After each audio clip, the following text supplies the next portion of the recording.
Hey everyone, if you enjoy my park ranger horror stories, I've started uploading them on Spotify too. My YouTube channel got demonetized, so I'm putting a lot more focus into Spotify now. You'll find daily scary stories there with longer, darker, and more immersive horror content. If you want to support the channel, please go follow the Spotify page and leave a 5-star rating. It genuinely helps me keep making these stories. The Spotify link is in the description and pinned comment. Turn off the lights. Put on your headphones and I'll see you there. The worst thing I ever saw in Big Bend wasn't a body. It was a man digging a hole in a canyon 800 feet below me, who looked up, found my eyes through a pair of binoculars from that distance, in the last light of the day, and went right back to digging. Like I wasn't even worth stopping for. I need to back up and tell this in order, because if I just told you that part, you'd think it was nothing. A guy digging a hole. So what? But by the time I saw that, I already knew what was usually in holes like that one. And I was starting to understand why nobody had ever stopped him. I'd been a law enforcement ranger for almost 20 years by the time I transferred to Big Bend. Before that, I was at Shenandoah, back east, Green Mountains, lots of visitors, lots of noise. I asked for a hardship posting, somewhere remote, somewhere quiet. Big Bend was about as remote as it gets in the lower 48. I'm not going to get into all the reasons I wanted that. Some of it was personal. Some of it I still don't talk about. But I will say this. I wanted a place where I wouldn't have to sleep near trees anymore. Big Bend doesn't have many trees. It has desert and mountains and a river. That sounded fine to me. I drove in from Marathon, Texas in early March. If you've never made that drive, I want you to picture 40 miles of nothing, not nothing like empty fields. Nothing like no gas stations, no houses, no other cars, just 2-lane blacktop running straight through scrub and rock with the Chisos Mountains sitting on the horizon the whole time, getting bigger so slow you can't tell it's happening. By the time you hit the park entrance, you feel like you've crossed into a different country. Cell service drops out around mile 20. It doesn't come back. My first week, I stepped up in the Chisos Basin campground while they sorted out my housing. Basin's the only spot in the park with any trees to speak of. Oaks, some junipers, up high enough that it actually gets cold at night, even in early spring. I remember sitting outside my tent the second night, watching the canyon walls go from tan to orange to almost red as the sun dropped, and thinking, okay, I can do this. It was quiet in a way I hadn't felt in years. Too quiet looking back. But at the time it just felt like peace. The ranger station is at a place called Panther Junction, more or less the middle of the park. It's not much to look at. Low buildings, government tan, parking lot full of white trucks. Inside, it's exactly what you'd expect. Old desks, a coffee maker that had to be from the Bush administration, a wall of radios that crackled all day with traffic from patrols out on the river road or up in the basin. The outgoing chief ranger was a man named Martin Pacheco, 67 years old, 2 weeks from retirement, and I want to tell you, I have met a lot of people getting ready to retire. Some of them are sad about it. Some of them are excited. Martin was relieved. That's the word. Relieved. The way you are when you've been holding your breath without realizing it, and you finally let it out. He walked me through everything that first day. Evidence locker, weapons safe, the file room where all the current case paperwork lived. He was thorough, careful. The kind of guy who double-checks a lock even after he's already checked it once. At the end of the tour, there was a door at the end of a hallway with stairs going down, and I asked him what was down there. Old records, he said. Pre-digital. Nothing you'll need. That was it. He didn't linger on it, didn't make it weird at the time. He just moved on to the next thing, which was showing me how the radio repeaters worked out past Castellon. I didn't think about the basement again for almost a month. My third week on the job, I drew a patrol on the River Road. If you don't know Big Bend, the River Road is a 51-mile dirt track that runs along the Rio Grande on the U.S. side, through some of the most isolated country in the park. High-clearance vehicles only, and even then you're white-knuckling it through washouts and gravel the whole way.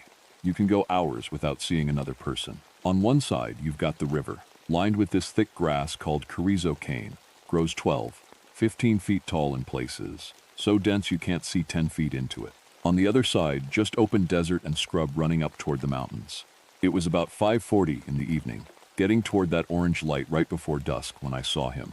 He was off trail, maybe 200 yards out in the scrub, walking. Tall, I'd guess 6'2", 6'3", thin build, wearing khaki work clothes and one of those wide-brimmed hats you see on old-timers out here.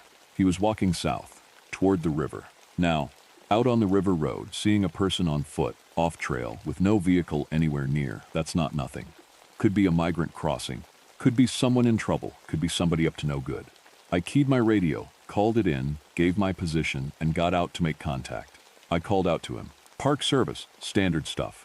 He didn't turn around. Didn't speed up either. Just kept that same steady walking pace. Like he hadn't heard me, or like he'd heard me and didn't care. I followed him on foot for about 400 yards. The ground out there is rough. Volcanic rock, Ocotillo. Places where the desert just opens up into these little arroyos you don't see until you're right on top of them. I kept losing him for a second behind a rise and then picking him back up. He never looked back, never changed pace. Then he walked into a stand of Carrizo cane near the river. And he didn't come out the other side. I waited.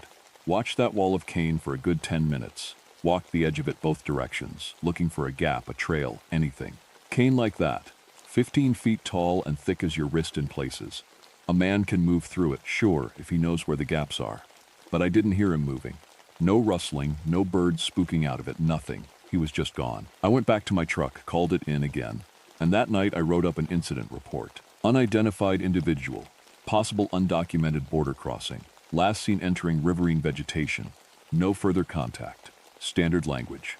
The kind of thing that gets filed and forgotten, because honestly, it happens. People cross that river all the time, going both directions, and most of the time it's nobody's business, and nothing comes of it. The report got acknowledged the next morning. A little checkbox in the system. And that was that. For 2 weeks, nothing happened at all. Then Dennis Kowalski didn't show up for his shift. Dennis was a campground host, volunteer position, the kind where you get a free RV site in exchange for checking people in, cleaning fire rings, that sort of thing. He was in his 60s, retired from somewhere up in Oklahoma, drove down every winter with his wife to host at Rio Grande Village. His wife had gone back up to visit their daughter for a couple weeks, so he was out there alone. Nice guy. Talked your ear off about his grandkids if you let him. I'd had coffee with him twice. He didn't open the camp store Tuesday morning, didn't answer his radio. By that afternoon, another ranger went to check on him, and here's the part that I want you to sit with for a second. His trailer was locked from the outside. His truck was parked right where it always was. His wallet, his keys, his reading glasses, all sitting on the little table inside, visible through the window. Like he'd just stepped out for a minute and never come back. We ran the standard missing person protocol. Grid search around the campground and the nearby trails. Hot Springs Trail, the Daniels Ranch area, down along the river. Dogs came in from Brewster County. Helicopter did a flyover of the river corridor. Nothing. No tracks that led anywhere. No sign of him at all. After about 5 days, the search scaled back to what they call a extended awareness status, which is a nice way of saying, we're not finding him, and we're going to keep looking in the background. But the active search is over. I remember sitting in my truck that night with the case file open, looking at the dates, and I noticed something that made my stomach drop a little. Dennis went missing on a Tuesday morning. My sighting, the man walking south into the cane, had been the previous Saturday evening. I did the math. 68 hours. Just shy of 3 days between my report and Dennis disappearing. Roughly half a mile down the river from where I'd lost the guy in the cane. I told myself it was nothing. Coincidence. People cross that river all the time and it has nothing to do with anything. But it nagged at me.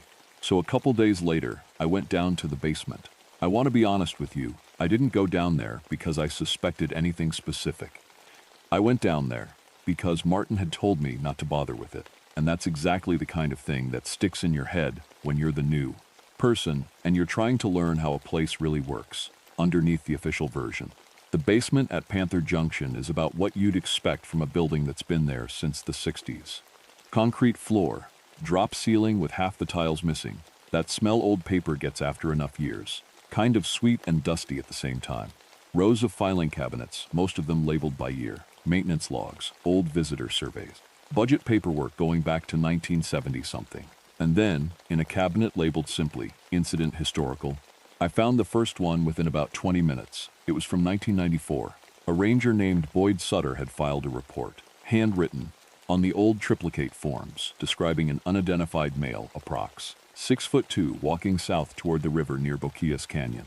Same description. Cocky, wide-brimmed hat, walking, not responding to contact, disappearing into riverside vegetation. Stapled to the back of it was a typed memo from the superintendent at the time. 3 sentences, report reviewed. Per regional directive, this report is to be sealed and removed from active files. Ranger Sutter has been reassigned to Blue Ridge Parkway, effective immediately. I sat down on an overturned crate and read that memo about 4 times. Then I started pulling more files, and once I knew what I was looking for, I started finding them fast, tucked into the backs of other folders, filed under wrong years, a few just loose in a banker's box marked Missy. By the time I stopped, I had 31 of them, spread out across a folding table I dragged over from the corner. 31 reports, going all the way back to 1993, up through one filed just 4 years before I'd arrived. Every single one described the same man. Same height, same build, same clothes, same hat. Always seen near dusk, always near the river, always walking south, always disappearing into the brush. And every single one had a memo attached, sealing it and noting that the reporting ranger had been transferred. Yellowstone Acadia, Mammoth Cave, Blue Ridge again, all over the system. Every ranger who'd seen this man and written it down had been somewhere else within 6 months. I built a timeline that night, on the back of an old visitor survey, because it was the only paper I had handy, citing dates down one column. And then I went back through the missing persons files, which, it turns out, the park keeps a surprisingly thick folder of, for a place that gets so few visitors, and started cross-referencing. It took me a while to see it because the cases were so spread out, decades apart, different names, different circumstances. But once I lined the dates up, it was about as subtle as a punch in the face. 19 times over 31 years, within 72 hours of one of these sightings, a park employee had gone missing. Not visitors, employees. Seasonal trail crew, maintenance contractors, volunteer hosts like Dennis. People who work in a place like this for a season or two and then move on. People nobody's going to notice are gone for a good long while, if ever. People whose disappearance generates a couple of paragraphs in a local paper, if that. I found one more thing in that basement that night, and it's the one that stayed with me the longest. Buried in a box of old personnel files. These would have been sealed too, under privacy rules. Except apparently nobody in 1992 cared much about that. Was a folder for a man named Arthur Leland Marsh. Hired as a seasonal maintenance worker at Big Bend in 1991. Inside was a black and white ID photo. The kind they used to staple right to the front of the form. Tall, thin, khaki uniform. And even in a grainy 30-year-old photo, even with a different hat, I recognized that face. It matched. Every description, every sketch some ranger had tried to draw in the margins of those 31 reports. It was the same man. The file said Arthur Marsh was terminated in 1992. Reason given, failure to report to duty. There was nothing after that. No forwarding address. No follow-up, nothing.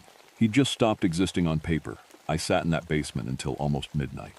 And the thing that scared me wasn't the man in the photograph. It was the paperwork. 31 reports, sealed. 19 people gone. And every single time, the system had worked perfectly. Not to find anyone, but to make sure nobody kept looking. The next morning, I tracked down Boyd Sutter. The 1994 report had his full name on it. And it didn't take much digging to find out he'd retired out of Blue Ridge Parkway a few years back and was living outside Asheville, North Carolina. I called the number I found for him, told him who I was, told him I was at Big Bend now, and asked if he had a few minutes to talk about something from a long time ago. There was a pause on the line, long enough that I thought he might just hang up. Big Bend, he said finally. Not a question, just repeating it, like the word itself meant something to him. I figured someone might call eventually. Took longer than I thought. I asked him about the report. About the man. I saw him 3 times, Boyd said. His voice was steady, but slow. The way people talk when they've gone over something 1,000 times in their own head and worn all the urgency off it. First time, I thought he was a hiker, off trail, maybe lost. Called out to him. He didn't answer. Second time, same thing, different spot, both times near dusk. Both times he just walked into the brush by the river, and that was it. And the third time? Third time he turned around and looked at me. I waited. He took a breath. His face was normal, Boyd said. Now, I want you to understand that. Not scary, not whatever you're picturing. Just a man's face, weathered like he'd spent his whole life outdoors, ordinary, but his eyes, he stopped, started again. You ever watch a heron hunt? Standing real still in shallow water, and then its head moves, just slightly. Tracking something underwater that you can't even see yet? Yeah, that's how he looked at me. Like he already knew exactly where I was going to be next. I asked him what happened after that. Why he got transferred. My superintendent called me into his office a week later, Boyd said. Nice fella, actually. That's the part that always got me. He wasn't threatening me. He sat me down and he said, and I remember this word for word, because I've thought about it for 30 years. He said, Boyd, some things at Big Bend don't get reported. because reporting them causes more problems than it solves.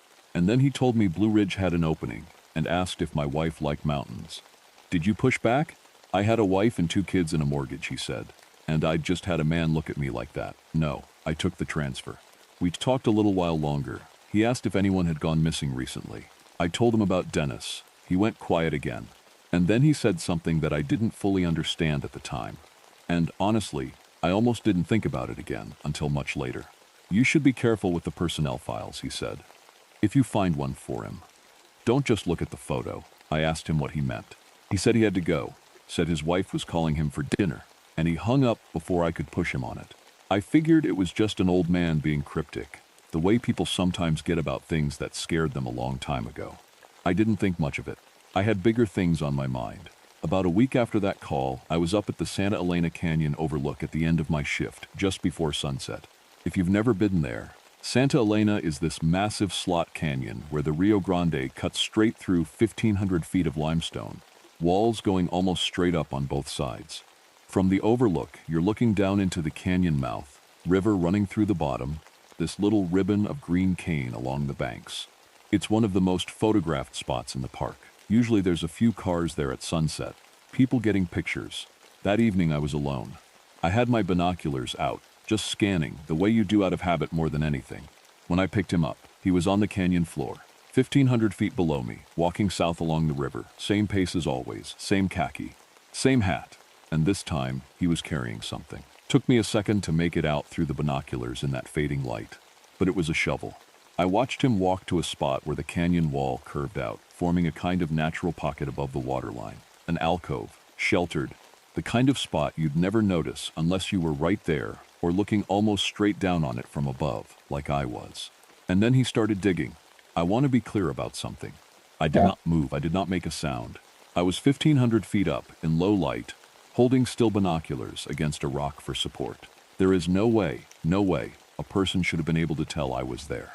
He dug for about 20 minutes, steady, unhurried, the kind of rhythm you only get from a man who's done a job 1,000 times and isn't in any kind of hurry to finish it. Then he stopped.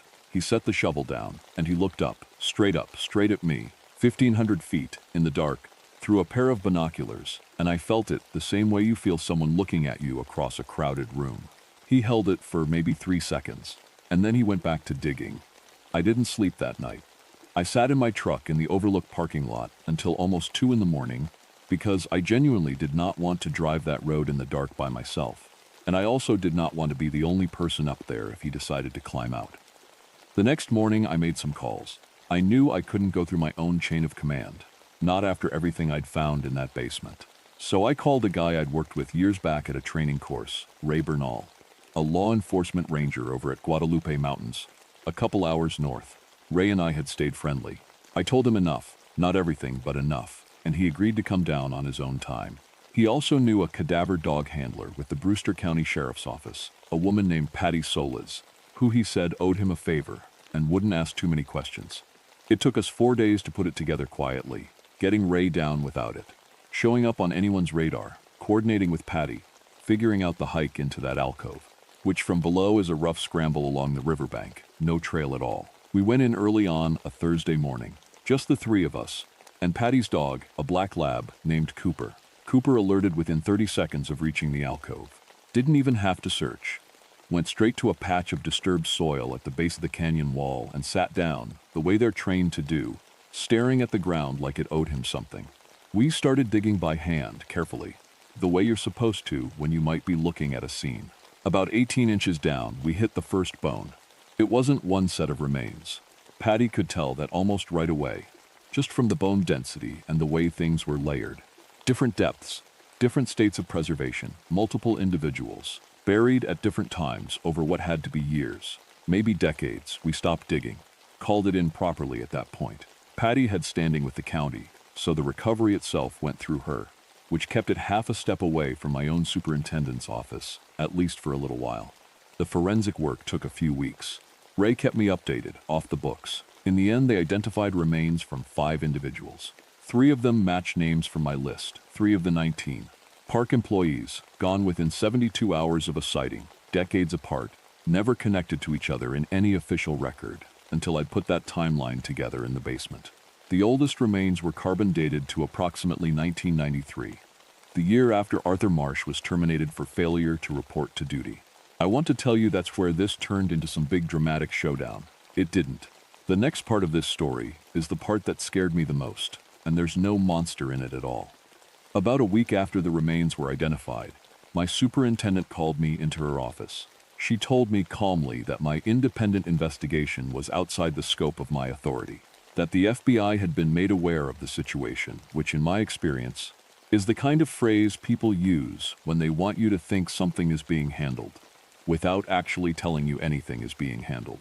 She told me there was an opening at a park of my choosing, anywhere in the system, and that given everything I'd been through, a fresh start might be good for me. I sat there and I recognized it. 31 Rangers before me, every one of them offered an exit, gently, by someone who probably believed they were doing the kind right thing. I said, no thank you. After that, things just closed up, slowly, quietly, the way a door swings shut on its own weight. My access to the basement archive got revoked the following week. New lock, new code, and when I asked about it, I was told it was routine record security. A few days after that, I went down anyway, using an old code that hadn't changed, and the filing cabinet with the 31 sealed reports was empty.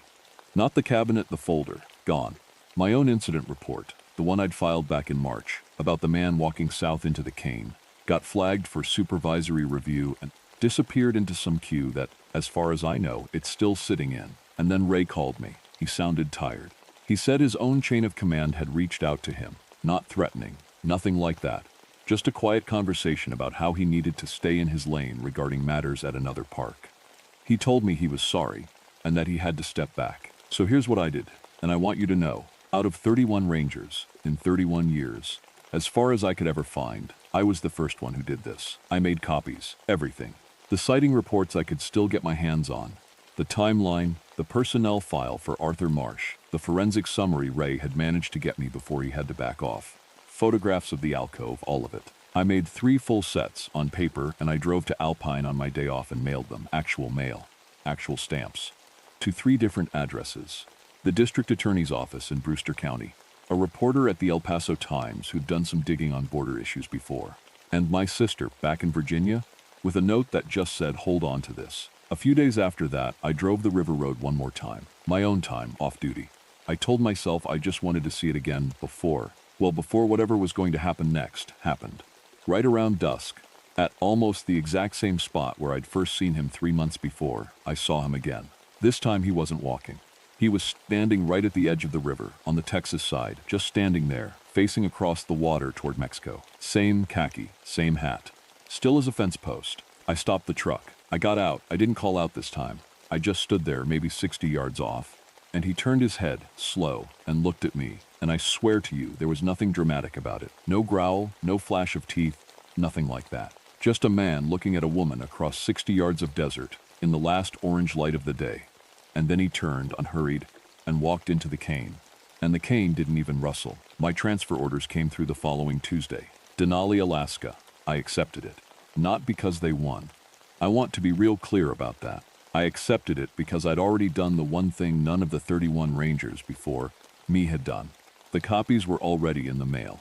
Whatever happened to my report, whatever happened to that filing cabinet, whatever the regional office decided to do, there were 3 sets of that file sitting in places the park couldn't touch.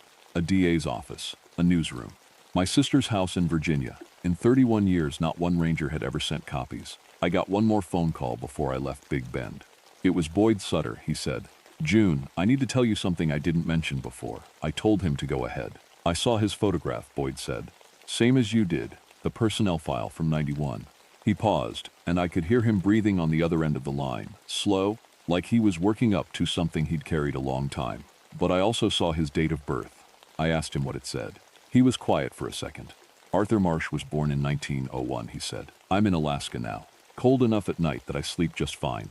But every so often, usually around dusk, when the light gets that long orange color, the same color it gets over the Chisos Mountains right before the sun drops behind them, I think about that alcove in Santa Elena Canyon.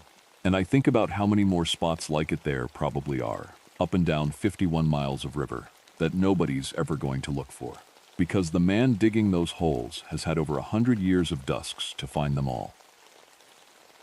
I was face down under a sheet of foil that felt like tin foil from my kitchen, except this one was supposed to save my life, and the ground underneath me was moving, not shaking. Not from the fire roaring 20 feet over my head like a freight train running through the canopy. This was slower than that. A push, then a pause, then another push. Like something underneath the dirt was breathing. I remember thinking, very clearly, in the middle of the loudest moment of my life, that's not possible. And then thinking, I need to remember this. Whatever happens, I need to remember this. So I did, and I'm going to tell you about it now because somebody should know, even if nobody official ever writes it down the way it actually happened. I'd been a Forest Service ranger for 31 years, mostly out of the Detroit Ranger District, over on the west side of the Cascades, Willamette National Forest. I retired in 2022. My wife Carol passed in 2024, pancreatic cancer, fast, 8 months from diagnosis to gone. After that, the house in Bend got real quiet, too quiet. So when the district called me that July and said they were short-staffed for fire season and asked if I'd take a volunteer lookout post for a few weeks, I said yes before they even finished the sentence. They sent me up to Bald Knob. It's a real lookout, decommissioned years back, but they still keep it weatherproofed for situations like this. 60-foot tower, catwalk around the outside, a little 15 by 15 cab on top with windows on all 4 sides. Inside, there's an Osborne firefinder. That's a metal table with a map under glass, a sighting ring you spin around to get a bearing on smoke. There's a wood stove, a propane camp stove, a cot. The sleeping bag still smelled like the last guy who used it. Wood smoke and mouse droppings, and honestly, I didn't mind. It felt like work, real work. I needed that. The job is simple. You glass the horizon every 30 minutes with binoculars. You take weather readings, temperature, relative humidity, wind speed, and direction off the instruments on the catwalk, and you call them in. If you see smoke, you take a bearing with the firefinder, estimate distance, and radio it to dispatch. That's it. Mostly it's just sitting there, watching, waiting, and hoping you don't see anything. That August, we were seeing plenty. The Lion's Head 2 fire had been burning about 14 miles east of me for almost 2 weeks by the time I got up there. Big fire, tens of thousands of acres already, crews coming in from all over the country. Tess Fujimoto was running the show as incident commander. I knew her a little from before I retired. Sharp woman, the kind who wants numbers, not feelings. Tell me what you see, not what you think it means, she told me on my first radio check. Fair enough, that's the job anyway. Down the ridge from me, about 4 miles southeast, there was a hotshot crew cutting a fire line. Crew boss was a guy named Cal Briggs, big fella, gravel voice, the kind of guy who'd been doing this 20 years and looked it. I talked to him on the radio more than I talked to dispatch, honestly, because he liked to needle me about being retired and still out here playing lookout. You're supposed to be fishing, Mickelson, he said the first night. Fish don't talk back, I told him. Gets boring. He laughed at that. We got along. The forest that summer was about as dry as I'd ever seen it. Afternoon humidity was dropping into the single digits some days, and I want you to understand, single digits, that's almost desert numbers. In a temperate rainforest full of old growth Douglas fir, everything was primed. The fire danger signs at the trailheads were all maxed out red. Every ranger in the district knew it was going to be a bad year. We just didn't know how bad, and we definitely didn't know what kind of bad. Day 3 on the tower, late afternoon, I saw smoke.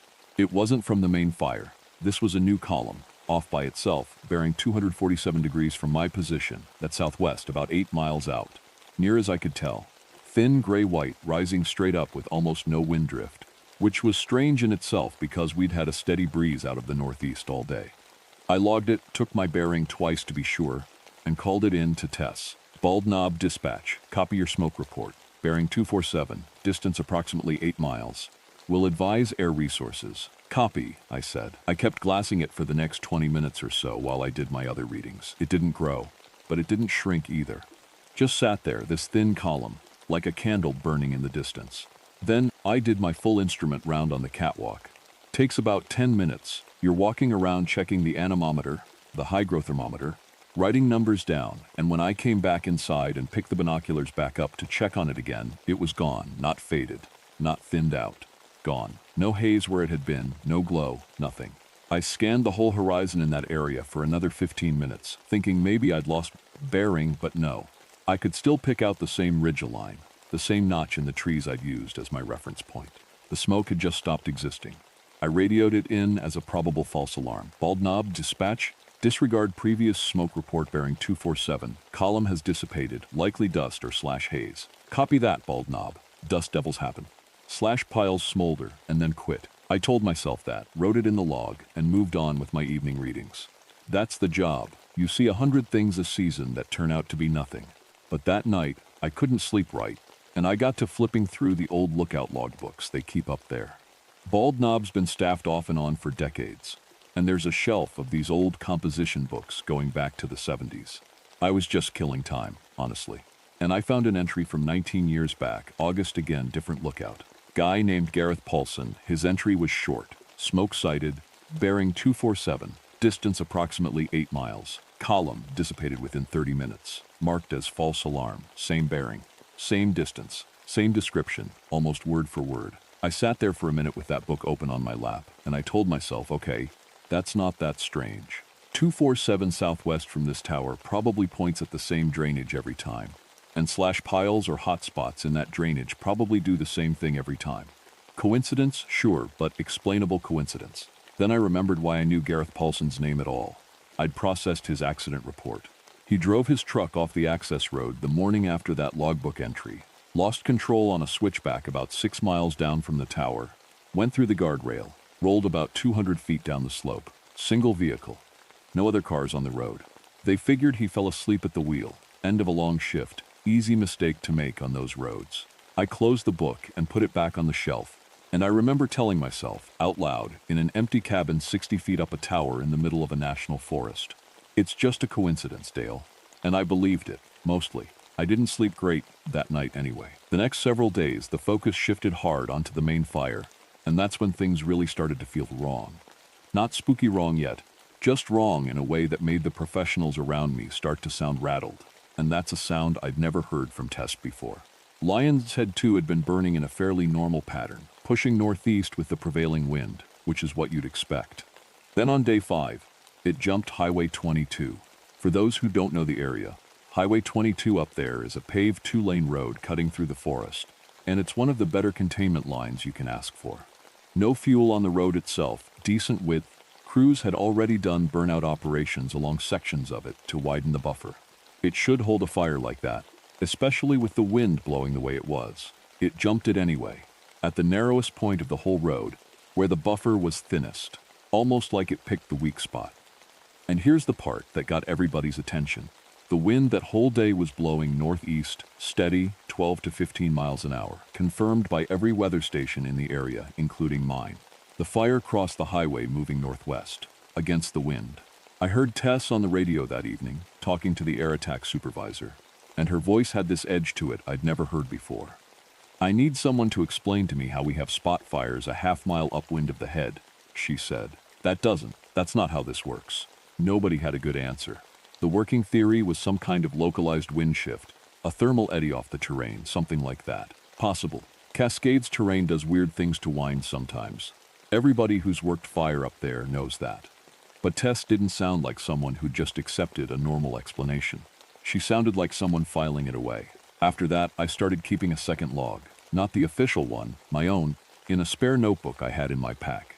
Every time I got a fire perimeter update from dispatch, I'd plot it on my topo map with a pencil. Just for my own curiosity, really. I had nothing but time up there. After about 4 days of plotting, I started seeing something that didn't sit right with me. A normal fire spreads kind of like spilled water, roughly oval, stretched out in the direction of the wind, with the long axis pointing downwind.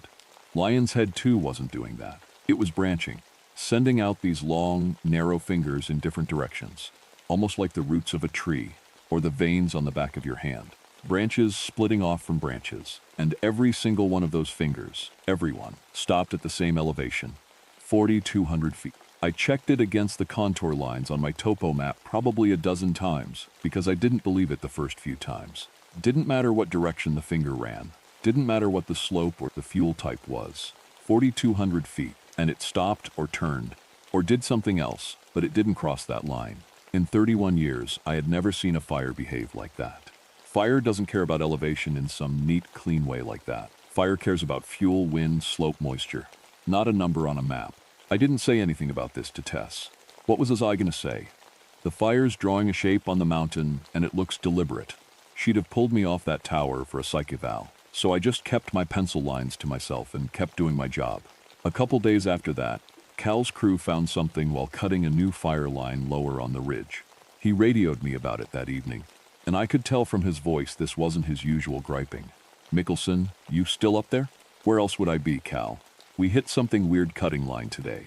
Crew got down through the duff to mineral soil. You know, normal stuff. Scrape it down to bare dirt, and underneath there's this layer. White, chalky looking. Like somebody dumped a truckload of drywall powder down there, and it baked solid. Could be old ash, mineral deposits. That kind of thing happens sometimes," I said. "Yeah, I thought that too. Except it was hot, Dale. Hot before the fire ever got near it. Jenny, one of my sawyers, she put her glove on it to brush it back and burned right through. 2nd degree on 2 fingers. We had to medevac her out." "How hot's hot?" "Hot enough to do that through a leather glove in about 10 seconds. And it's not just one spot. We've hit it 3 more times today, different parts of the line, same white stuff, same heat. Ground that the fire hasn't even touched yet, and it's already cooking from underneath." I didn't have an answer for him. I told him to flag the locations and keep his crew away from it. And he said that part wasn't a problem. Nobody wanted to go near it twice. That night, I got on the satellite phone and called a guy I'd known for years, Rick Olmsted. Rick was a Huskies volcanologist, retired now, living down in Corvallis. We'd worked together a couple times over the years on geothermal hazard stuff. There's some old volcanic vents and hot springs scattered through the Cascades, and occasionally the Forest Service and Huskies have to coordinate on that. I described what Cal's crew had found. White, chalky, hard hot from below, not from the fire. Rick was quiet on the line for a good few seconds, longer than felt normal. "Dale, where exactly is this?" I gave him the rough location, the elevation, right around that same 4,200-foot band. Of course, that sounds like it could be a calcium carbonate deposit, travertine, or something close to it. The kind of thing you get from hydrothermal venting, hot mineral water coming up through rock, leaving deposits behind as it cools and evaporates. Like at Yellowstone, the terraces there.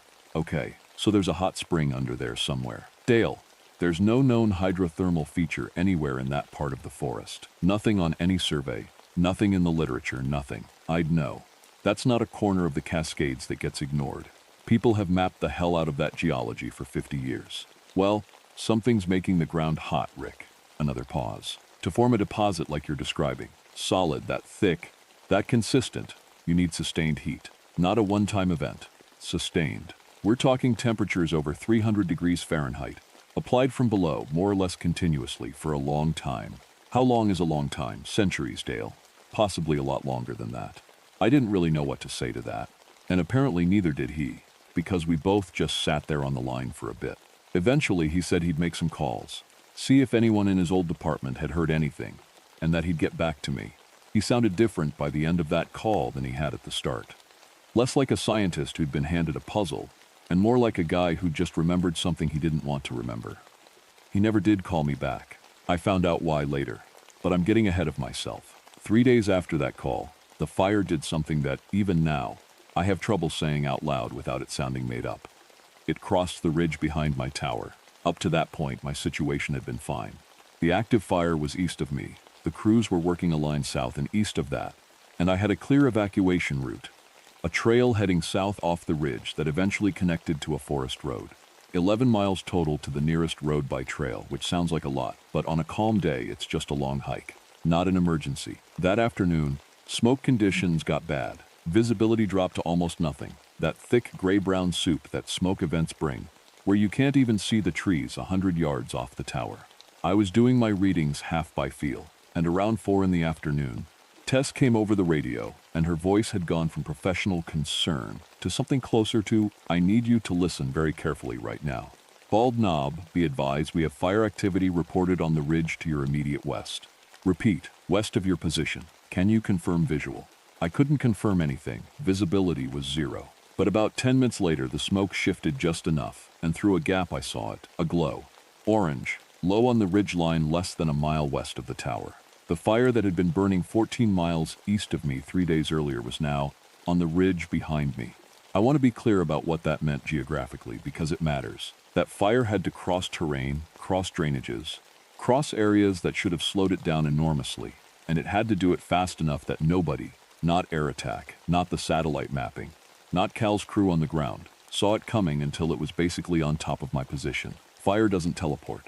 But however it got there, it was there, and now I had active fire to my east and active fire to my west. Tess ordered an immediate evacuation. Bald Knob, you need to move now.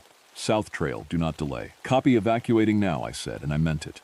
I started packing, grabbed my pack, my water, my radio, started shutting down the propane. And then, almost out of habit, because I'd done it probably 200 times over the past week, I sat down at the firefinder one more time to take a bearing on that western glow. Standard procedure, you note the location of any new fire activity before you bug out, in case it's useful to the crews. I looked through the sighting slit out toward the burn scar that the fire had already passed through to the east. The area that should have been nothing but black ash and smoke by then, completely dead, nothing left to burn. And there was a light coming from it, not fire-colored. Fire is orange, yellow, sometimes red through smoke. This was pale, almost white, almost blue-white, like the glow off a fish tank, or one of those electric bug zappers. Steady, not flickering like flame does. It was spread out low along the ground in the burn scar, not in one spot but in a long, irregular line. And I could only see it at all because the smoke had gotten thick enough to block the moon and stars, so the whole world was pitch black except for that. I sat there with my pack half on my shoulder, looking at that light for probably a full minute, maybe two. Long enough that Tess came back on the radio asking for a status update, and I had to key the mic and say, "Copy, en route," even though I hadn't moved. I want to be honest with you. I knew what the smart thing to do was. The smart thing was to go down that south trail, get to the road, get in a truck, and let the professionals sort out whatever that light was from a safe distance with proper equipment after the fact. But I'd spent 4 days plotting a fire that drew a shape on a mountain. I'd talked to a man who told me the ground had been cooking from below for centuries, and now I was looking at a light coming out of burned ground that had no business glowing at all. I went the other way. I'm not going to pretend that decision makes sense on paper, because it doesn't. But I'd been a ranger most of my life because I liked knowing what was actually happening, not what the report said was happening. And right then, more than I was scared, and I was scared, I needed to know. I went down the tower, and instead of taking the south trail, I cut east into the fresh burn scar toward that light. About 2 miles, by my reckoning, though distance gets strange in smoke and dark like that. The ground changed under my boots before I even got close to the glow. In a normal burn area, you're walking on ash, soft, gray. It puffs up around your boots, sometimes still warm, but it gives under your weight. This wasn't that, this crunched. Hard, brittle, walking on broken glass or eggshells. Except it didn't break into pieces, it just crunched and held. My headlamp showed me a ground surface that looked fused. Shiny in patches, almost like a crust of dark glass had formed over the soil. And sticking up out of that fused ground, here and there, were these tubes. That's the only word I've got for them. Where tree roots had burned. And on a normal fire, a root burns out and leaves a hollow channel in the dirt. That's completely normal. We call those root holes. These had left behind tubes of what looked like dark glass, following the exact path the roots had taken, branching the way roots branch, going down into the ground at all angles. I got down on my knees next to one of the bigger ones, maybe 8 inches across at the opening, and shined my headlamp down it. The light just went. I couldn't see the bottom. The beam disappeared into the dark like the tube just kept going, and there was air moving. Coming up out of that tube, slow and steady like a person breathing out, warm air. Not fire hot, but warm, like standing near a heating vent. And it had a smell to it. Not wood smoke, which by that point I'd been breathing for 2 weeks straight and would know anywhere. This was different. Mineral. A little sulfur to it, like a hot spring smell, but underneath that, something else. Something old. I don't have a better word than that. It smelled old, the way an old basement or an old cave smells, except amplified. Like it had been sealed up for a very long time and was only just now getting out. I was still kneeling there, looking down that tube, when I heard headlamps and voices coming through the smoke behind me, and Cal Briggs's voice, loud and furious, calling my name. Cal's crew had gotten word I'd gone off-trail into the burn scar instead of evacuating, and Cal, bless him, had brought 6 of his guys in after me, against every protocol in the book, because that's the kind of man he is. He was not happy. "Mickelson, are you out of your goddamn mind? We've got fire on 3 sides, and you're out here on your knees playing with the dirt?" "Cal, look at this," I said, and I think something in my voice stopped him, because he came over, and a couple of his crew came with him, headlamps sweeping the ground, and one of those lights landed on the glow. It was further down the slope from where I was, that same pale light, coming up out of more of these glass tubes in a rough line. And for the first time, with more light on the scene and more people seeing it, I watched grown men, experienced wildland firefighters, guys who'd seen things on fire lines that would turn your stomach, go quiet in a way I recognized. The quiet of people seeing something they don't have a box to put it in. That's when one of the younger guys, kid named Pete Ochoa, took a step back, away from the glow, which made sense. Everybody was backing away from it, and put his foot down on a section of that fused crust, about 10 feet off to the side. It went through like a sheet of ice over a pond. Pete dropped, just gone, down to about his chest, and then his footing gave entirely, and he went the rest of the way, 6 feet down into a cavity that opened up under that crust like it had been, waiting there. Cal had him by the wrist almost before he finished falling, and between Cal and 2 other guys, they hauled him back up in maybe 10 seconds, but 10 seconds was enough. Pete wasn't hurt, scraped up, shaken, but nothing broken. What had him shaking wasn't the fall. It was what he'd seen on the way down. He kept saying it was a cave, a space under the ground, bigger than the hole he'd fallen through. He said his light had caught walls going off in both directions, smooth walls, like they'd been worked, not just natural rock. And he said the walls were warm, not hot like the glass tubes. Warm, he said, like skin, like body temperature. And he said there were marks on the walls, scratches. He was very specific about that word, not carvings, not writing.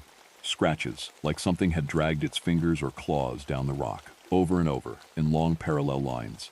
But the scratches weren't fresh. They were part of the rock now, calcified into it, the same way the white deposits Cal's crew had found earlier were calcified. Whatever made those marks had made them a very long time ago, and the rock had grown over them since, and somehow you could still see them. Nobody had time to process that, because that's when the canopy lit up over our heads. I won't pretend I remember the exact sequence of the next few minutes in perfect order, because nobody does in a situation like that. What I remember is Cal's voice flat and fast, doing exactly what a good crew boss does. Shelters now, everybody down, find your spot, deploy. Deploy, and the sound. The sound is the thing people who haven't been through a burnover can't really understand. It's not like a campfire. It's a roar, deep, with a kind of shriek inside it from the air itself moving, and it gets louder so fast that your body starts reacting before your brain catches up. We deployed shelters right there on that crunching glass ground. 8 of us, face down, shelter pulled tight around us, breathing through the gap at the bottom near the dirt the way you're trained to, because the air right at ground level is the coolest air there is in a burnover, and coolest is relative. It's still hot enough to hurt. The fire went over us. I felt the heat through the shelter, through my clothes, on my back and the backs of my legs, that specific kind of heat that you feel in your teeth almost. The roar was so loud I couldn't hear anything else. Not Cal, not the crew, nothing. And underneath all of that, underneath the noise and the heat, I felt the ground. It was pulsing. I want to be careful with that word because I know how it sounds. It wasn't shaking from the fire, or from us, or from anything moving on the surface. It was a slow push up against my chest and stomach where I was pressed flat against that fused ground, and then a pause, and then another push. Steady, even. The way your own heartbeat is steady, and even when you're lying very still and paying attention to it. It went on the entire time the fire passed over us. I don't know how long that was. It always feels longer than it is. Everybody says that, and they're right. Maybe 2 minutes, maybe 3.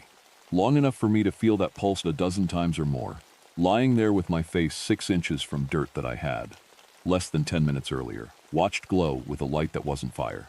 And then it passed. The roar dropped to a lower roar, then to crackling, then to the ordinary sound of a forest fire burning the way forest fires normally sound, somewhere off and moving away from us. Cal's voice came back, hoarse, calling out names. Everybody answered. Nobody was hurt, burned a little around the edges of our gear. Eyebrows singed on a couple of the guys, but nobody hurt. We got up and we looked around, and for the first time since I'd arrived at that tower 3 weeks earlier, I could actually see the mountain. I mean that literally. The canopy was gone, every tree around us for as far as I could see in the dark, and with the fire moved off, and the smoke thinning for the first time in days, I could see a long way. Every tree was either down or standing dead and stripped bare. The whole slope was just open ground and standing snags, all the way down to where the terrain leveled off below us. And on that open ground, you could see the shape of the mountain itself in a way you never can when it's covered in forest. There was a line, a long, shallow depression, running along the contour of the slope, curving away in both directions until it disappeared around the mountain. And I knew without even getting my map out, exactly what elevation that line was at, because I'd been staring at that number on a topo map for over a week. 200 feet. The same line every branch of that fire had stopped at, or turned along, for 10 days. Except now I wasn't looking at it on a map. I was looking at it on the actual ground, and it wasn't subtle. It looked like a scar. Like something enormous had been buried there once. A long time ago, and the ground had healed over it but never quite flattened back out. The way a bad cut never quite disappears even after it heals. And along that line, not just where Pete had fallen through, but all along it, as far as I could see in either direction, there were more of those glass tubes, dozens of them, maybe hundreds, all of them venting that same warm, mineral-smelling air into the night, all of them glowing faintly with that same pale light, now that there was nothing left to hide them. Cal came and stood next to me, and he didn't say anything for a long time.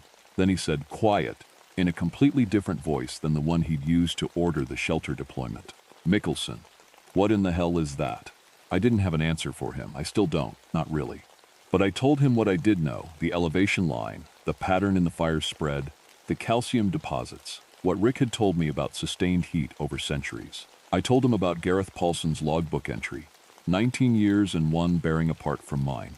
Cal listened to all of it without interrupting, which for Cal was its own kind of remarkable. When I finished, he just looked back out at that line on the mountain, at all those glowing tubes, and he said, "We need to get off this hill." We did. All 8 of us walked out together, south, off that ridge, and it took us most of the rest of the night, and nobody talked much. The official record says the Lion's Head 2 fire was contained at 23,400 acres about a week later. There's an incident report. There's a final perimeter map.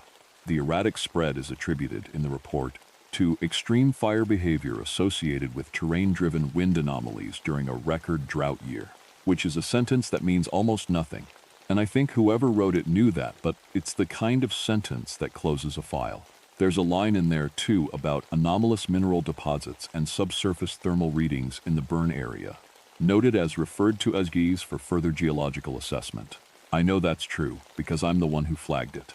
I never heard back about that assessment. I tried calling Rick Olmsted twice more after that night. The first time, his wife answered and said he wasn't taking calls, he wasn't feeling well. The second time, about a month later, the number had been disconnected.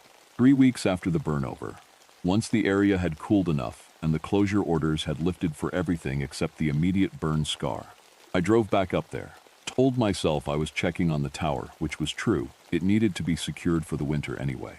But I walked down to that line, that scar along the 4,200-foot contour, because I needed to see it again with my own eyes in daylight, without smoke, without fire, just to know I hadn't imagined it.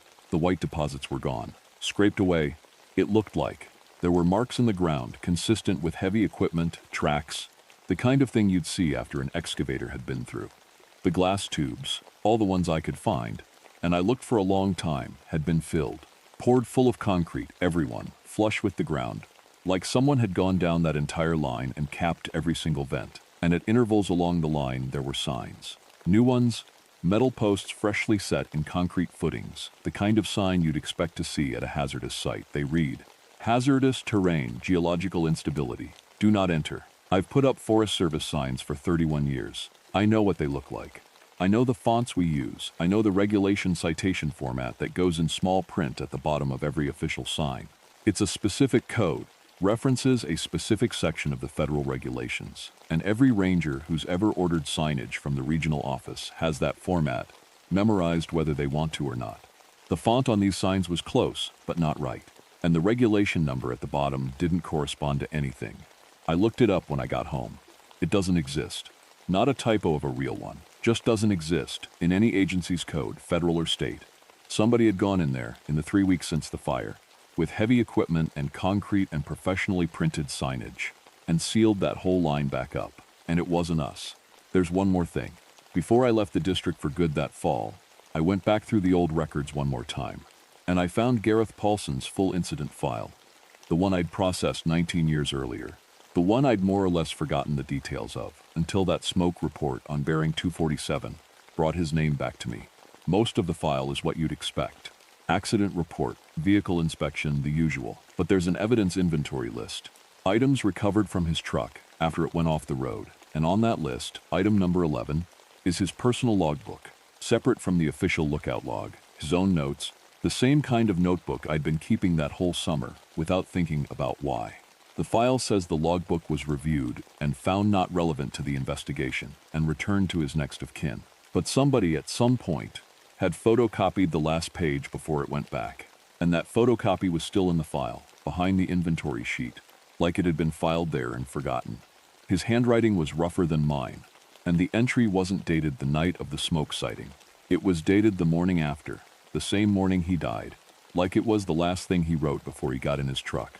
It said, "The fire is not the danger. The fire is the warning. Something below is waking up, and the forest was keeping it asleep." I don't know what Gareth Paulson saw in the 19 years before me. I don't know what he was driving toward or away from on that road that morning, or whether the accident was an accident at all. I don't know who poured concrete down those tubes, or who printed those signs, or how they knew to be there within 3 weeks of the fire, in country that takes 11 miles of switchbacks just to reach. What I do know is that the line is still there, under the concrete, under whatever's grown back over it by now, and somewhere along 11 miles of trail, on a ridge in the Cascades that's now mostly standing dead timber, there's a long, shallow scar at exactly 4,200 feet, and I have felt, with my own body, pressed flat against the ground while fire passed over me, something underneath that line, breathing. I never went back up to Bald Knob after that fall. They asked me the next summer if I wanted the post again, and I told them my knees couldn't take the stairs anymore. That wasn't really it. The truth is, I think about that pulse more nights than I'd like to admit, and some part of me has never quite stopped wondering whether it noticed me too. Whether, somewhere under that mountain, something that's been asleep a very, very long time, knows that for a few minutes one August night, somebody was lying right there on top of it, listening. The first time I knew something was wrong with Ichtucknee Springs, a grown man came up out of that blue hole and couldn't make a sound. I was on the boardwalk doing my normal walk-through, mid-morning, middle of the week, nothing going on. Then I heard splashing that didn't sound right. Not the happy kind you hear from tube floaters all summer. This was fast and ragged, like someone was fighting the water. I looked over the rail and saw a diver clawing his way to the bank, mask half off, gear half off, like he couldn't get out of that spring fast enough. He crawled up on the sand and threw up. Then he just sat there, soaking wet, staring at nothing. I asked him if he was hurt. He didn't answer. I asked again. Nothing. It took almost 20 minutes before he said a single word, and when he finally did, all he said was, "I'm done. I'm done diving, forever." He packed his truck that same afternoon and left. Never came back for his deposit. Never came back for the tank he still owed rental money on. Just gone. That was the first thing. It wasn't the last, and looking back, it wasn't even close to the worst. I should probably back up and tell you how I ended up at that park in the first place, because it matters for what comes later. I'd spent 11 years as a Navy diver before I got out. Ship hull inspections, salvage work, that kind of thing. After the Navy, I took a ranger job at Gulf Islands National Seashore over in Mississippi, married a shrimper named Tommy out of Biloxi, and figured that was going to be my life. It wasn't. The marriage fell apart after about 6 years, and the last real conversation Tommy and I had, he told me I loved the ocean more than I loved him. He wasn't wrong, and I think that's what made it hurt so much, hearing it said out loud like that. So when a transfer came open at Ichtucknee Springs State Park in north central Florida, I took it. I wanted something easy, something boring. A park full of families on inner tubes, sunburned college kids, the occasional drunk guy who needed to be told to put his shirt back on. Florida Springs are about as far from the open ocean as you can get and still be in the water. Shallow, warm, clear as glass. That's what I told myself I was getting into. For the most part, that's exactly what it was. Ichtucknee is what they call a first magnitude spring system, meaning it's one of the biggest in the world. The main spring alone puts out something like 233 million gallons of water a day. All of it coming up out of the ground from an aquifer that stretches for miles underneath the limestone.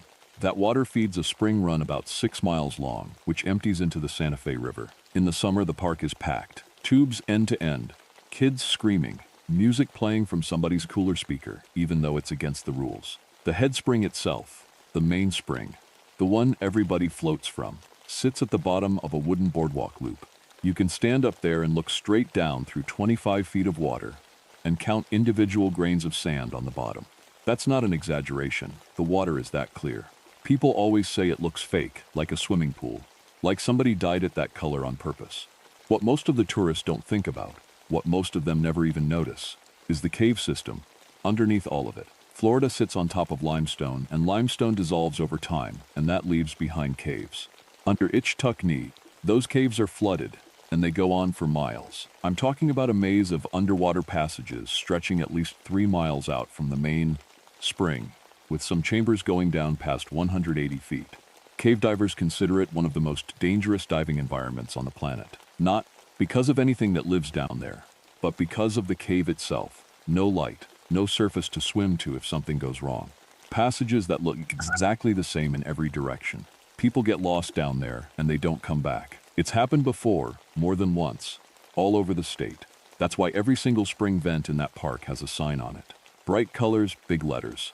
Underwater cave, open water divers stop here. You don't go past that sign unless you're cave certified, and even then, you'd better know what you're doing. I want to be clear about something. For my first 3 months at that park, none of that mattered to me beyond doing my job. I checked the signs were in place. I made sure tourists weren't trying to free dive past the cavern line on a dare. I wrote up the occasional citation. It was easy work, and I was grateful for easy. Then that diver came up the way I told you, and that was the first crack in it. His name was on the dive shop log. I won't use it, because he asked me not to put it in my report, and even though I did anyway, I think the least I can do now is leave it out. He was certified for advanced cave diving, over 200 log dives, a guy who clearly knew what he was doing. He wasn't some tourist who wandered past a sign.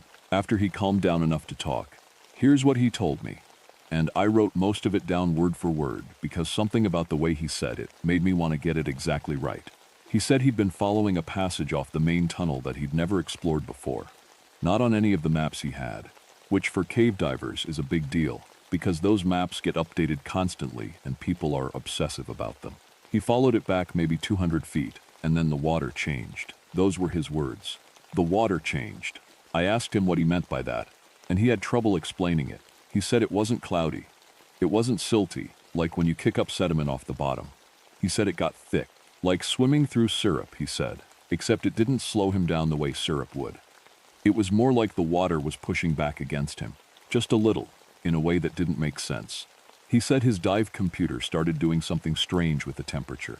Florida spring water is famous for being a constant 72 degrees, year-round, no matter what's going on up on the surface.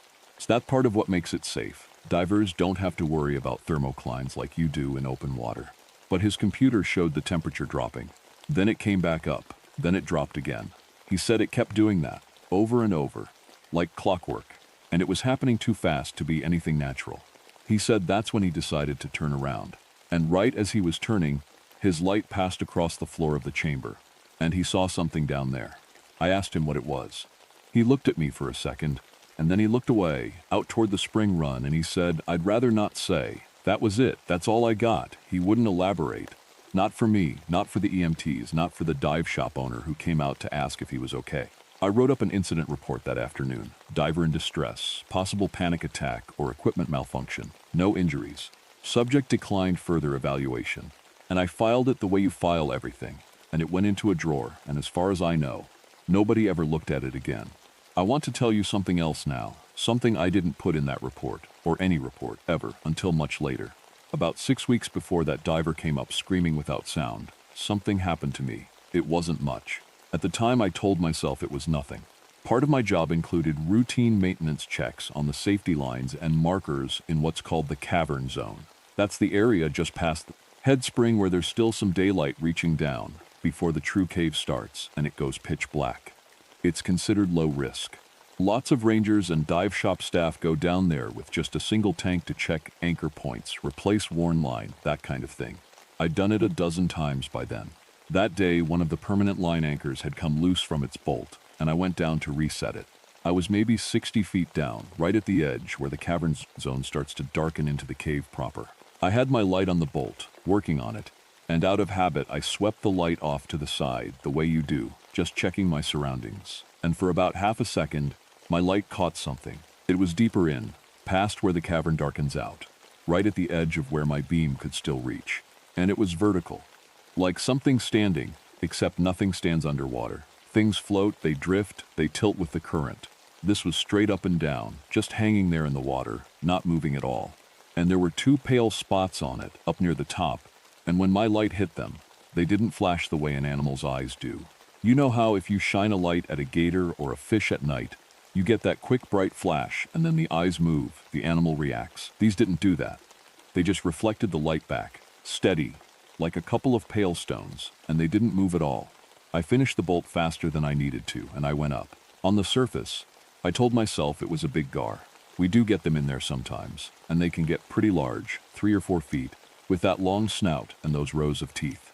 I told myself the light had caught its eyes wrong, at a weird angle, and that's why it looked the way it did. I didn't write it up. I didn't tell my supervisor. I just made a quiet decision, the kind you don't even really decide on purpose, to never go past the cavern marker again unless I absolutely had to. For 7 months, I kept that decision, and I didn't think about it much, and life at Ichtakni went back to being exactly what I'd hoped it would be. Tubers, sunburns, the occasional citation for glass bottles, which aren't allowed in the park. I almost forgot about the gar, or whatever it was. Almost. There was an old man named Hutto who ran a canoe and kayak rental place just outside the park boundary on the Santa Fe side. He'd been doing it for something like 50 years, since before the state even bought the land for the park. I used to stop by his place on my days off, mostly because he made decent coffee and he liked to talk, and I liked to listen. One afternoon, I mentioned the diver who'd come up sick, just making conversation, not thinking much of it. Hutto got quiet for a second, and then he said something I still think about. He said, "Spring's been doing that since I was a boy. Every few years, somebody comes up wrong. Most of them just leave and don't come back, same as that fella you're talking about. Every once in a while, somebody don't come up at all." I asked him what he meant by wrong. He shrugged, the way old men do when they've decided they've said enough. Just wrong. You'll know it if you ever see it. I asked him if there were old stories about the spring, folklore, anything like that. He said his grandfather used to say the spring had a heartbeat, way down deep, below where any diver could get to. Said the old families who lived along the river before the park was a park used to say you didn't dive past the blue light at the bottom, because the spring kept what it needed and gave back what it didn't. I asked him what that meant, kept what it needed.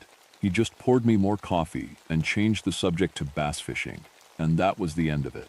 I drove home thinking it was just an old man's story, the kind every small town has about every body of water near it. I'd grown up near the Gulf, and we had our own stories. Ghost ships, drowned sailors, lights out on the water at night. Every place that's got water's got stories like that. I didn't think about Hutto's again for a long time. 7 months after that first diver came up sick, everything changed. And it changed because of a routine water quality survey. The Florida Geological Survey sends teams out periodically to check spring systems, water clarity, flow rate, nitrate levels, that kind of thing.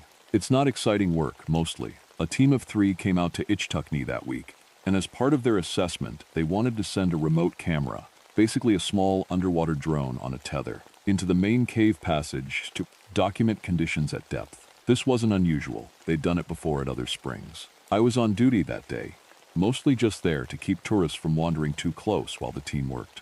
I remember it was a Thursday, slow overcast, not many people in the park. The drone went in through the head spring and followed the main passage down. The team had a monitor set up on the dock, and I wasn't paying close attention. I was watching the parking lot, honestly, until I heard one of them say, wait, go back."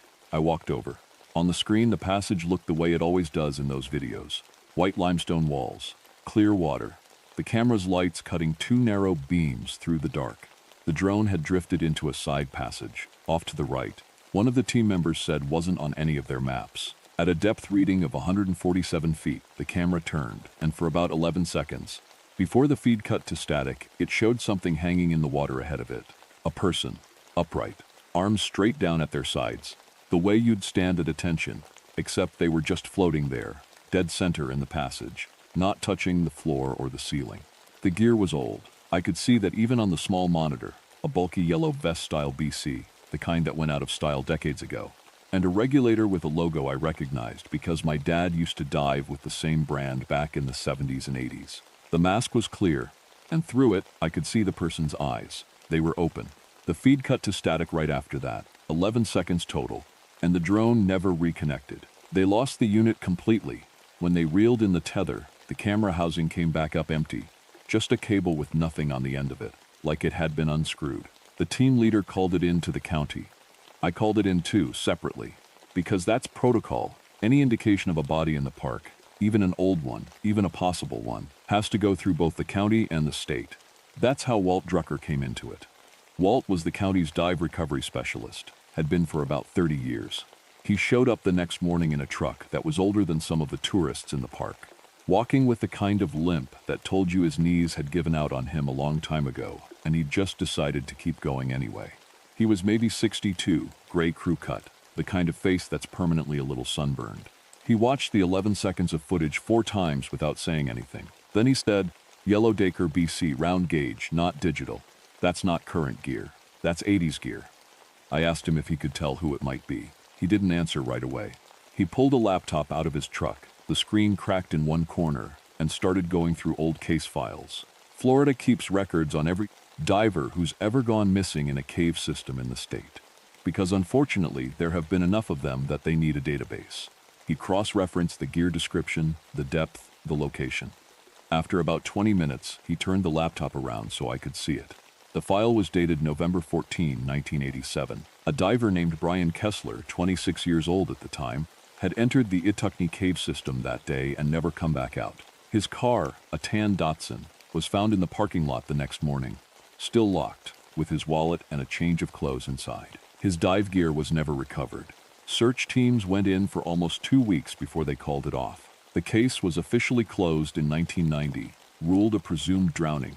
Body never recovered. Walt looked at the footage again, then at the file photo of Kessler. A young guy, dark hair, grinning at the camera in front of a dive shop somewhere, and then back at the footage. Same gear, he said. Same depth range. Same general area he was last seen heading into. He rubbed his jaw. 39 years he's been down there. And that gear looks like it came out of a box yesterday. I asked him what that meant. He said, "Means cold. Still water can keep things in pretty good shape longer than people think. Bodies too, sometimes. Depends on the chemistry." I've pulled divers out of caves who'd been down 20, 25 years, and they didn't look like much of anything you'd want to see, but the gear was still recognizable. He closed the laptop. 39's a long time, though. Longest I've ever dealt with.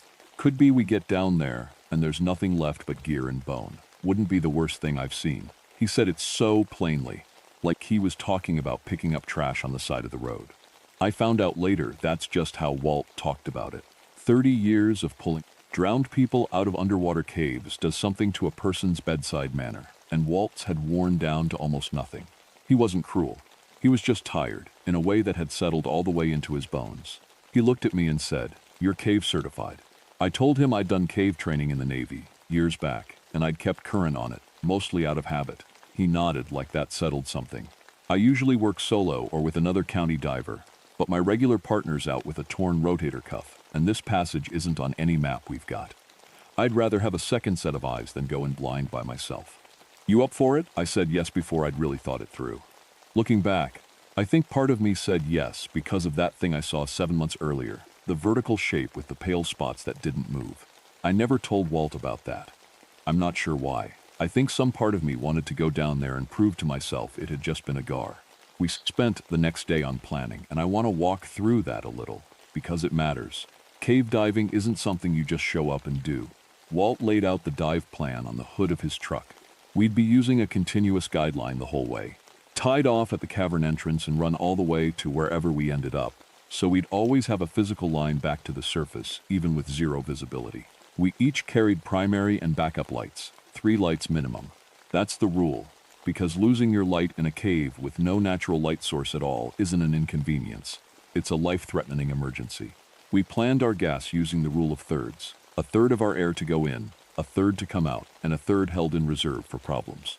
We agreed on hand signals and slate communication, since voice doesn't work underwater outside of full-face masks with comms, which we didn't have.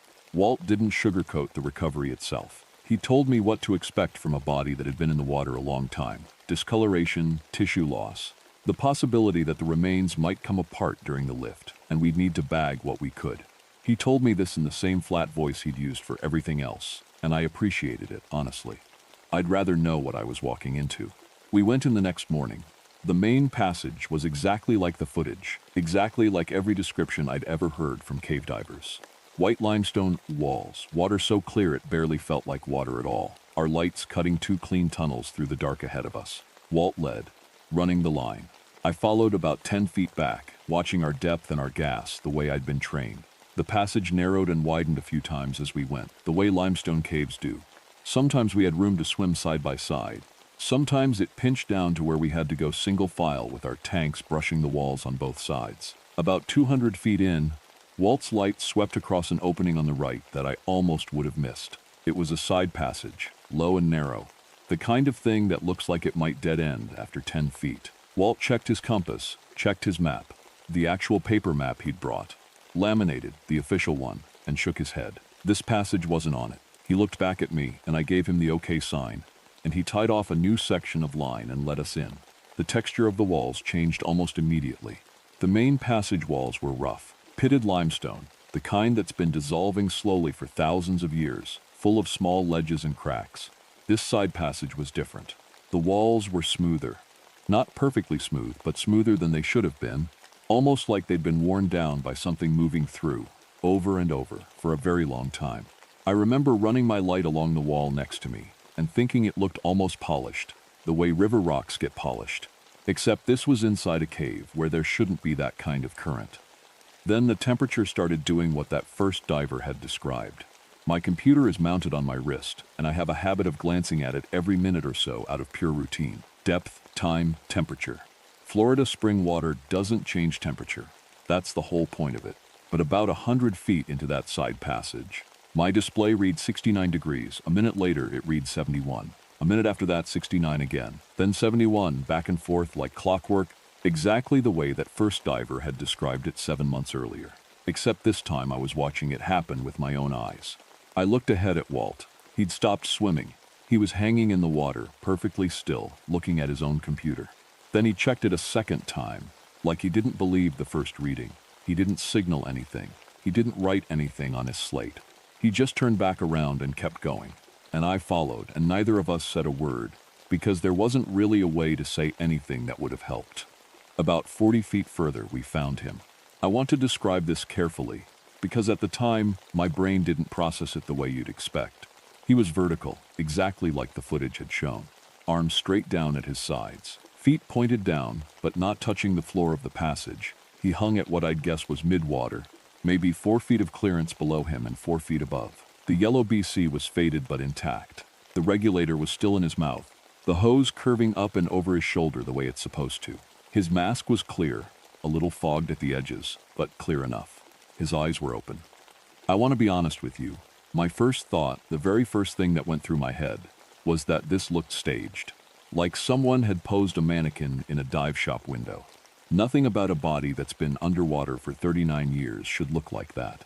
No drift, no settling, no decay that I could see from where I was. He just hung there, facing slightly toward us, like he'd been waiting. Walt and I exchanged the okay signal, both a little shaky, and he gestured for me to bring up the lift bag. A deflated bag with a line attached that you fill with air underwater to provide lift for bringing something heavy to the surface. Standard recovery equipment. I swam up along the body to attach the bag's line to his gear harness, and that's when I made the mistake. Or maybe it wasn't a mistake. Maybe it was always going to happen this way, of putting my hand on his shoulder to steady myself while I worked the clip. I felt a pulse, not a flutter, not something I could have imagined or mistaken for the current. A real pulse, slow and heavy, like the whole body moved with it. One single deep beat that I felt travel up through my hand, into my arm. And for 1 second, I swear I felt it in my own chest too, like it had synced up with mine for just that beat before falling back out of rhythm.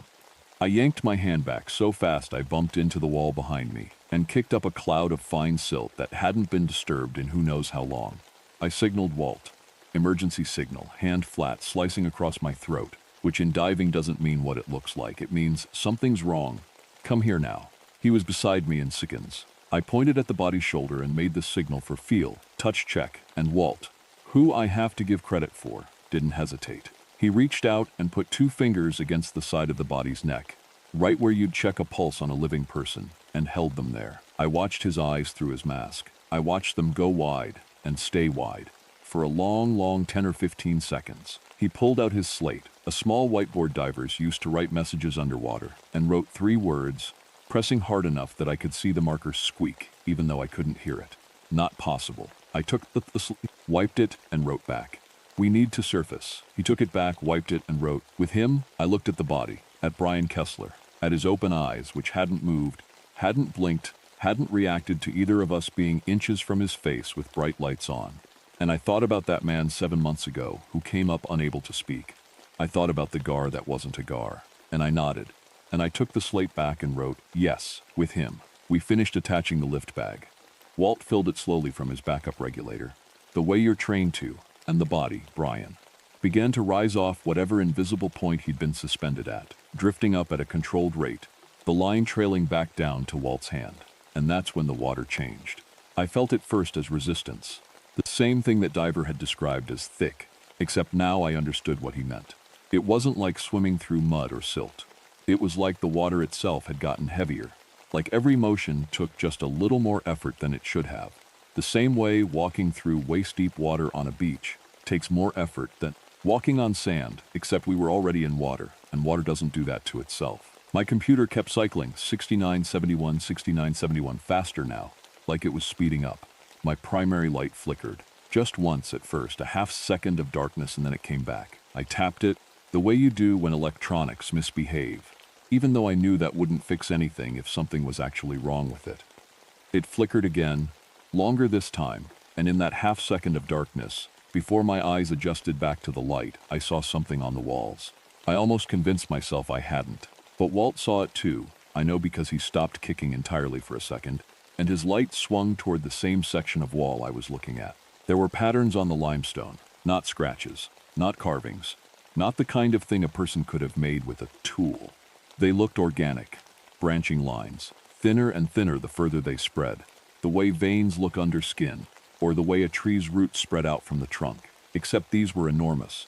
Each branch as wide as my forearm at the thickest point, covering maybe 10 or 15 feet of wall that I could see. And they were glowing, faintly, barely enough to see, the kind of glow you'd miss completely if your light wasn't flickering on and off right next to it.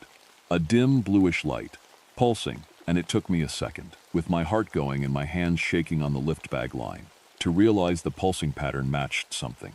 It matched the pulse I'd felt under my hand, the same slow rhythm. The walls of that passage were beating in time with Brian Kessler's heart. I didn't look at it again after that. I kept my eyes on Walt, on the line, on my gauges, and we ascended. The thick feeling in the water faded the further we got from that side passage. And by the time we reached the main passage again, it was gone completely, just normal, clear, 72-degree spring water, the way it had been on the way in. My computer settled back to a steady reading and stayed there. Whatever had been happening back in that side passage, it stayed back in that side passage, at least for the moment. We surfaced at the head spring a little over 40 minutes after we'd gone down. I'd called it in before we even left the dock that morning. Possible body recovery, county and state both notified, paramedics standing by, the whole protocol. They were waiting on the bank when we came up, and I will never forget the look on the lead paramedic's face when Walt and I broke the surface, each of us holding onto Brian Kessler, keeping him upright between us the way you'd support someone who couldn't stand on their own, because his eyes were still open. And the paramedics could see that from the bank, before we even got him out of the water. They got him onto a backboard on the dock. One of them, a young guy who I don't think had been doing this job very long, pressed 2 fingers to Kessler's neck out of pure habit, the same thing Walt had done, and his hand froze there, and he looked up at the senior paramedic and said, "I've got a pulse." The senior one didn't believe him at first. Neither did I, even though I already knew.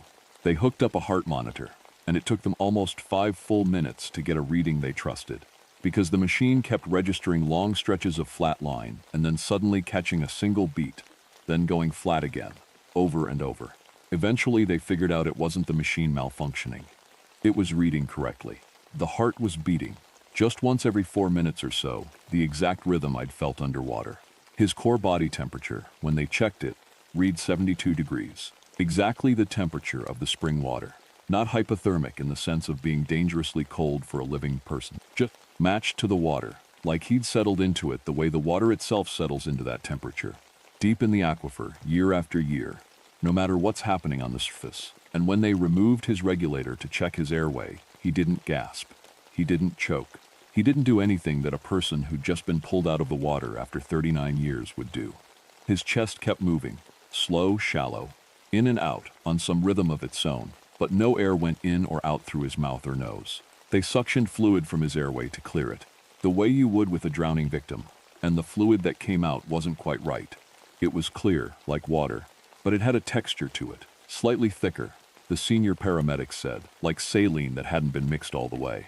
They got him into the ambulance and took him to Shands Hospital up in Gainesville, about 40 minutes away. Walt and I rode back to the ranger station in his truck, neither of us saying much. At one point he said, 30 years, 14 bodies. I've never had one of them have a pulse. He laughed, but it wasn't a real laugh. Guess there's a first time for everything. I didn't laugh. I was thinking about Hutto and about the spring keeping what it needed. Over the next 2 days, I stayed in touch with the hospital through official channels. As the ranger who'd been part of the recovery, I was a point of contact for updates. Since Brian Kessler's case was now technically reopened after 36 years, and somebody had to be the liaison. What I learned over those 2 days, I learned in pieces, and each piece made less sense than the one before it. The fluid from his lungs went to a lab for analysis. The results came back strange enough that the lab ran them twice, assuming contamination. It wasn't contamination. The fluid was water-based, similar in mineral content to the aquifer water that feeds the spring, but it contained something else. Cellular material, the lab report said, that didn't match any known classification. Not bacteria, not algae or fungus, not anything in the existing taxonomic record, which for a microbiologist is apparently about as unsettling a sentence as you can write in a report. The cells were alive, they were active, and whatever they were doing it without oxygen, which, again, according to the lab, shouldn't be possible for anything that complex. Brian's own cells, the ones that were unmistakably human, showed something the doctors couldn't explain either. No decay, none. 39 years underwater, and at a cellular level, his body looked like it belonged to someone who'd been alive and healthy the entire time. Just paused. That was the word one of the doctors used to me on the phone, and then he immediately backtracked and said that wasn't a medical term. And he didn't mean it literally, but I could hear in his voice that he didn't have a better word, either. The second day, 2 things happened, and I didn't connect them at first, because they seemed like they belonged to completely different categories of problem. The first thing was that the park's water flow readings came back wrong. Ichetucknee has monitoring equipment on the head spring that tracks flow rate continuously. It's part of how the state manages the whole river system, because that spring water feeds the Santa Fe, and the Santa Fe feeds farms and towns downstream. The readings showed a drop of about 12% from the spring's normal output. 12% doesn't sound like much until you remember the baseline is 233 million gallons a day. 12% of that is around 28 million gallons a day, just gone, with no rainfall change, no upstream issue, nothing in the data that explained it. The hydrologist who called me about it sounded more confused than worried. Springs just don't do that, not over the course of a single day, not without some massive event like an earthquake or a sinkhole collapse. And there'd been neither. The second thing was that Brian started to change. I wasn't there for most of it. I was back at the park, dealing with the fact that our head spring, for the first time in the recorded history of that park, was turning cloudy, visibly cloudy. Tourists were asking why the famous clear water looked like it had milk stirred into it. I didn't have an answer for them. I closed the head spring to swimming for water quality testing, which technically wasn't a lie, and I spent that whole day watching that water get worse, a little at a time, while fish, small ones at first, then bigger ones, started turning up dead in the spring run, just floating on their sides, no visible cause. The hospital called me that evening. A nurse on Brian's floor, I'll call her by her first name, Renee, because she gave me permission to use it when I talked to her later, before she got transferred out of state, told me his skin had started drying out. Not in the normal way skin dries, flaking or cracking from dehydration. She said it was more like watching something settle, like watching wet sand dry on a beach, except it was happening to a person's arm in real time over the course of an afternoon. And as it dried, patterns started showing up under the skin. Faint at first, she said, like bruising, except they weren't bruise-colored. They were the same branching shape I'd seen on the cave wall, thinner near his hands and feet, thicker up near his chest, like a river system mapped out across his body. By that evening, under the hospital's fluorescent lights, with the room lights dimmed for the night shift, Renee said she could see them glowing, just barely, the same dim blue I'd seen in that passage. She told me she'd been doing his vitals check around 11 that night, alone in the room, and Brian Kessler, who in 39 years had never moved, never blinked, never reacted to anything, turned his head, just slightly, toward her. And he spoke. She had her phone in her scrub pocket, and something, she told me later she didn't even decide to do it. Her hand just moved, made her pull it out and hit record. She played the recording for me once, only once, and she wouldn't let me copy it. And I understand why, because after I heard it I didn't want to copy either. It wasn't really a voice. That's the best way I can describe it. It had words in it, 3 words, clear enough to understand, but underneath the words, or maybe wrapped around them, there was a sound like water moving through pipes, that hollow, echoing gurgle you hear in old plumbing, except drawn out, stretched to match the rhythm of speech. He said, "Put me back, that's all." 3 words, and then his head turned away again, back to where it had been, and his eyes, which had been open the entire 39 years, the entire 2 days in the hospital, stayed open, staring at the ceiling, same as always. Renee told me she didn't sleep that night. I don't think I did either, once she told me. I lay awake going over everything, the cloudy water, the dead fish, the flow rate dropping, the patterns on his skin matching the patterns on the cave wall, the pulse that matched the glow that matched his heartbeat, and somewhere around 3 in the morning, lying in my bed in the Ranger housing, listening to the air conditioning cycle on and off, it all lined up in my head at once, the way a puzzle does when you finally see the picture instead of just the pieces.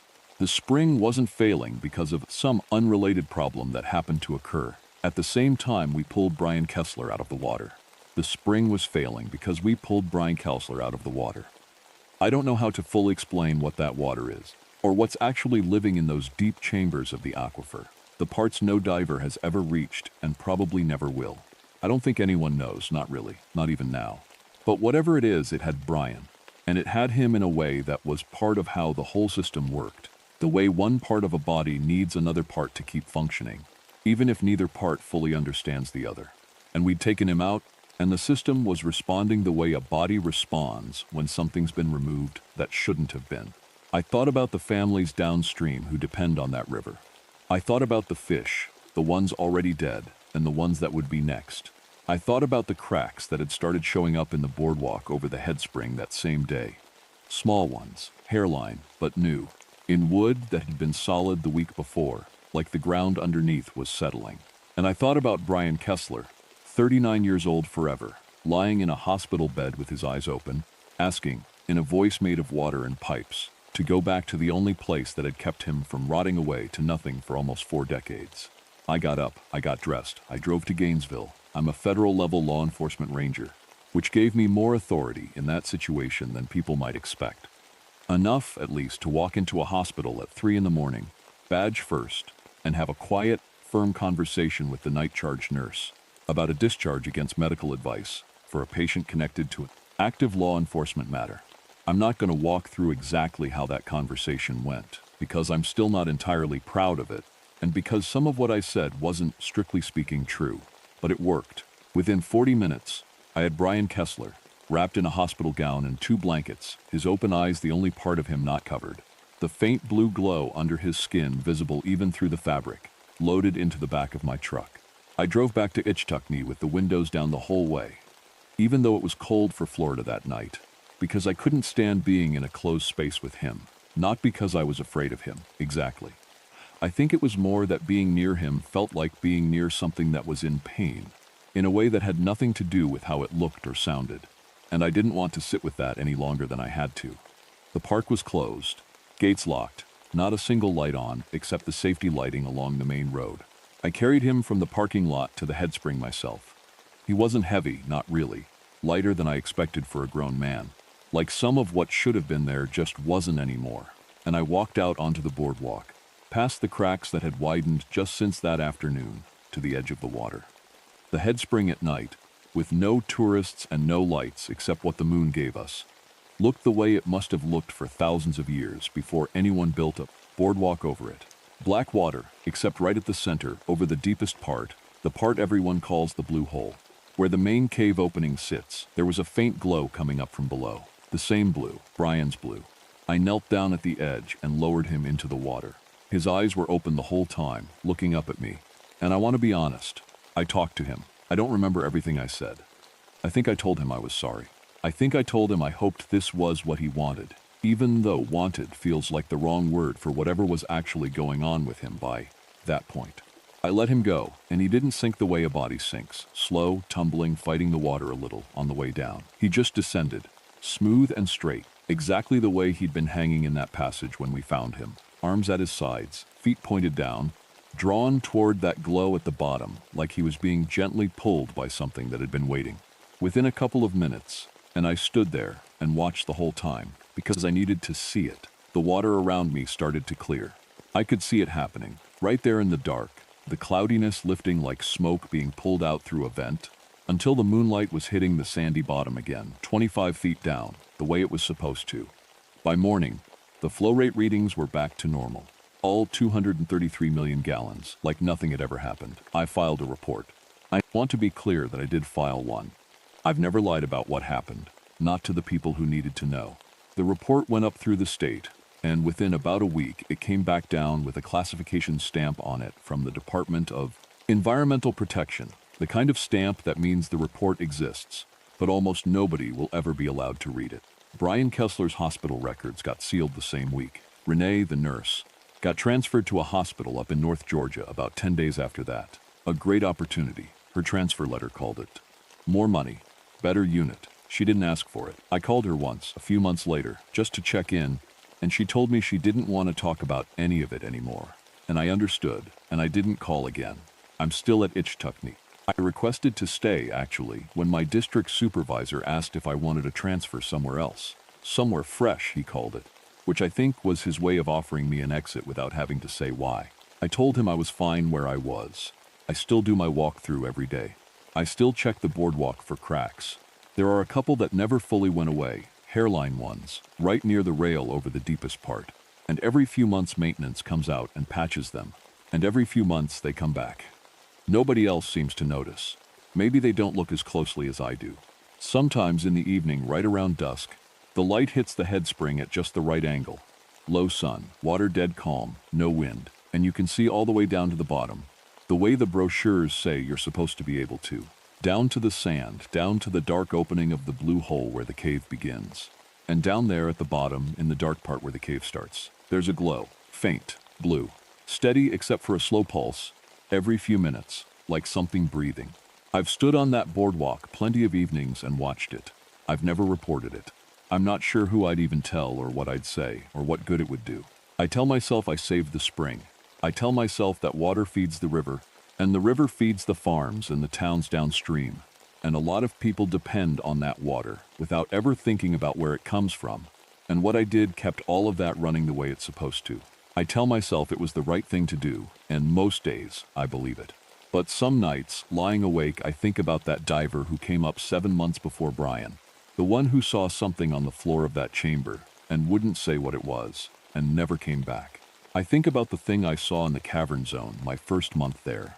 The vertical shape with the pale, unmoving eyes that I told myself was a gar, and never wrote down and never went looking for again. I think about that case file Walt pulled up. One diver, one name, one date, 39 years missing, finally found. Florida's been full of cave divers for a long time. A lot of them have gone into systems like Ichtuckneys and never come back out. Most of those cases get closed the same way Brian's was. Presumed drowning, body never recovered, and nobody ever goes looking again. Because there's nothing left to look for. No body, no gear, no reason to send anyone back down. So I wonder sometimes, lying awake, how many other divers are still down there? And were they all put back too?